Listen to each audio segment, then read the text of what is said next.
Yeah, sure. Please do. Sorry, I just have to comment on this one because it's one of the most critical questions in the last 6 months, and I think the investor world doesn't understand it that deeply. Let's put it this way. What does it matter to you if the energy was free and the site was free if you have more than 50% scrap?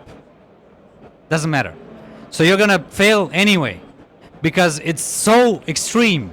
And then you do a second mistake, you scale up too fast, and then you have 50% of scrap on billions. So what happens? You lose hundreds of millions per month. And you cannot have enough time to raise from the dead because nobody's going to give you 10 billion more.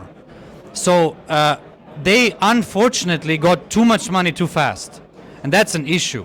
But that was not the only problem, and I'm not like blaming now. Now everybody's smart, I know. But even a few years ago, there were initial sparks that this will happen because they were scaling too fast and they were not taking care of details, and the scrap levels were large, actually larger than 50%. And this was not sustainable. So they should have scaled down, preserved the money, learned it on a lower scale. Yes, be late for 2 or 3 years, but have a company and have actually a product today.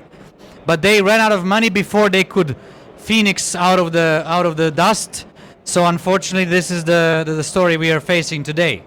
And the investors are now super scared, and I think this is the first step. So you have to kind of stay humble and do it step by step, and then go large scale, and then the investor confidence will go back.